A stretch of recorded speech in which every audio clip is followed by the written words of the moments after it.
আসসালামু আলাইকুম and welcome back to CSC Master Berman. এই লেকচারে আমরা 8 puzzle games এর এই প্রবলেমটা সলভ করব হিউরিস্টিক ফাংশনস এর মাধ্যমে। তো চলুন শুরু করা যাক। এই গেমটা সম্পর্কে আমরা সবাই জানি এটা কিভাবে ওয়ার্ক করে। নাম্বারগুলো র্যান্ডম এলোমেলো থাকবে। আমি এই নাম্বারগুলো এইভাবে সিকোয়েন্স ওয়াইজ সাজাবো।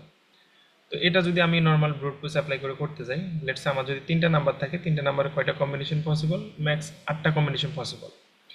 তো এরকম হচ্ছে কতগুলো কম্বিনেশন পসিবল হয় আমরা যদি এটা করতে যাই, তাহলে হচ্ছে আমাদের যেটা হবে সেটা হচ্ছে দেখেন, এই পাজল গেম হচ্ছে টোটাল 22টা মুভস হতে পারে। যেমন এটা একটা মুভস, এটা একটা সিনারিও, তাই না? যখন এই 5টা মেডেলে আসবে and এই এমটি টাইলসটার দিকে যাবে, তখন এটা একটা সিনারিও হতে পারে, রাইট? এখন তাহলে টোটাল হচ্ছে 22টা moves possible puzzle. And branching factor about 3। Branching factor কেমন? যেমন এই ইমপ্লিটেন্সটা যদি এখানে থাকে, তাহলে এটা উপরে যাইতে পারে, এদিকে যাইতে পারে, এদিকে যাইতে পারে, এবং এদিকে যেতে পারে, তার মানে 4 মুভস করতে পারে। এন্ড হচ্ছে যদি এটা এখানে থাকে, তাহলে হচ্ছে 1 2 3 তিন দিকে মুভস করতে পারে। এন্ড যদি এটা কর্নারে থাকে, লেটস সে এখানে থাকে, তাহলে শুধু এদিকে যাবে এবং এদিকে যাবে। তার মানে এটা হচ্ছে একটা ব্রাঞ্চিং ফ্যাক্টর। এখন এটা যদি কম্বিনেশন আমরা টোটাল ক্যালকুলেট করি, আমি যে বলছিলাম যে 3 নাম্বারে ক্যালকুলেট আমরা করি কিভাবে? 2 টু দি পাওয়ার 3। তার মানে এখানে 2টা কিন্তু বেস, তাই না? আমরা হচ্ছে দুইটা নাম্বার দ্বারা কম্বিনেশন করবো, 0 1 1 2। এখন টোটাল এখানে তো 22টা মুভস পসিবল, তার মানে 22, সরি, এখানে টোটাল 3টা ফ্যাক্টর, তাই না? তিনটা ফ্যাক্টর হচ্ছে টোটাল 22টা হচ্ছে মুভস হবে।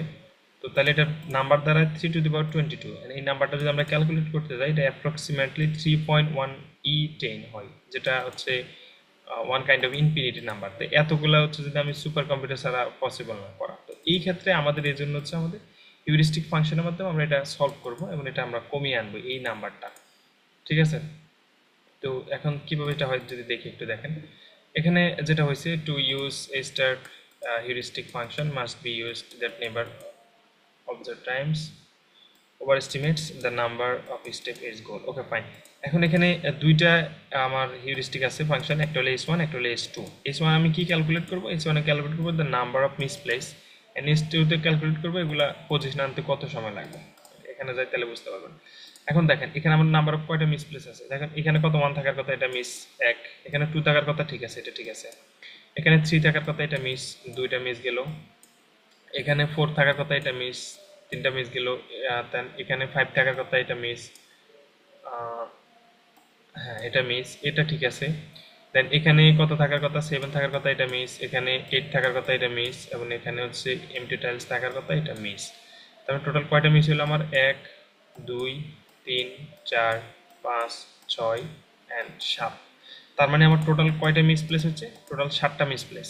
এই 7টা যদি আমার সলভ হইতো, তাহলে হচ্ছে আমার এটা এরকম অবস্থা পজিশনে থাকতো। তার মানে s1 এর ভ্যালু হচ্ছে 7, এন্ড h2 এর ভ্যালু যেটা, সেটা হচ্ছে আমার এগুলো সলভ করতে হবে। লেটস আমি এই 1টাকে যদি আমি এখানে আনতে চাই, তাহলে আমার কয়টা স্টেপ হবে?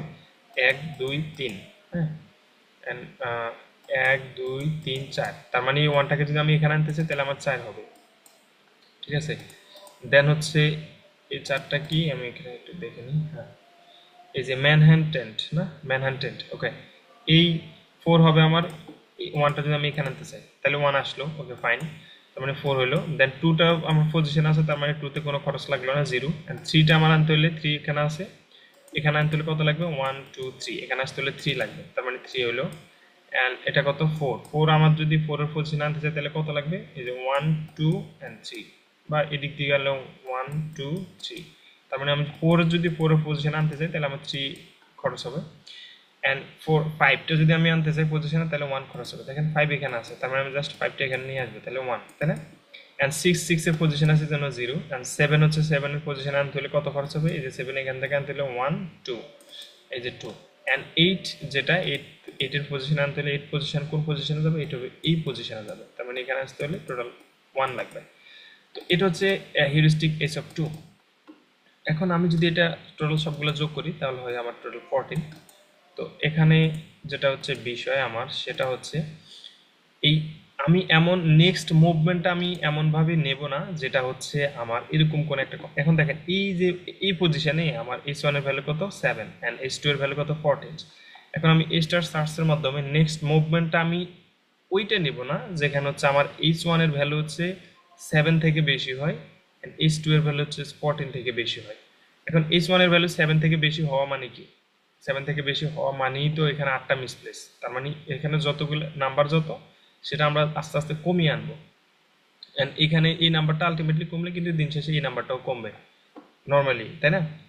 এখন এটা একটু আবার বলি, বুঝেন এখানে যাতে প্যাচ না লাগে। সেটা হচ্ছে আমার এই স্টার সার্চে এমনভাবে এটা সার্চ করব হিউরিস্টিক ফাংশনটা, যেখানে আমার এই 7, লেটস আমার পরবর্তীতে অন্য একটা মুভমেন্ট যেখানে আমার h1 এর ভ্যালু হবে 8 অ্যান্ড h2 এর ভ্যালু হবে লেটস সে হচ্ছে 16।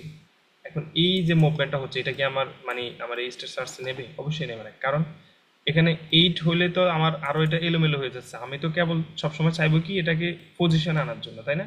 আমার পজিশন আমার ইয়েটা হবে যাতে এটা কমে আসে ডে বাই ডে, মানে এটা স্টেপ বাই স্টেপ কমে আসে যাতে না বাড়ে। তো এইভাবে যখন আমি এটা করবো দেন এটা 3 পয়েন্ট সামথিং অ্যাপ্রক্সিমেটলি যে ভ্যালুটা ছিল এখান থেকে অনেক অংশে কমে আসবে। তো এই জন্য আসলে এটা হিউরিস্টিক ফাংশনের মাধ্যমে এভাবে সলভ করা যায়। এন্ড এটা ডমিনেন্সের মাধ্যমে এখানে এটা বলছে h2 of n greater than h1 for all node n both admissible than h2 dominates। এখানে ডমিনেন্সের কথা এই আমি একটু আগে যেটা বললাম সেটাই বুঝাইছে আসলে, দেন h1 is the better for each search। ঠিক আছে? তো এখান থেকে কোশ্চেন আসতে পারে, আপনাকে এরকম একটা স্টেপ করে দিতে পারে, বলতে পারে যে আপনি এরকম একটা ডেমো একটা আপনি পাজল ক্রিয়েট করেন, দেন এখান থেকে একটা এডিটেড মাধ্যমে আপনি সলভ করবেন। তো আপনি জাস্ট এখানে নিজের মতো করে একটা নাম্বার নেবেন, দেন সেখানে h1 এর ভ্যালু এবং h2 এর ভ্যালু ক্যালকুলেট করে দেখাই দিবেন। এটা হচ্ছে আর কি বিষয়। তো ধন্যবাদ সবাইকে, ভালো থাকবেন, আসসালামু আলাইকুম।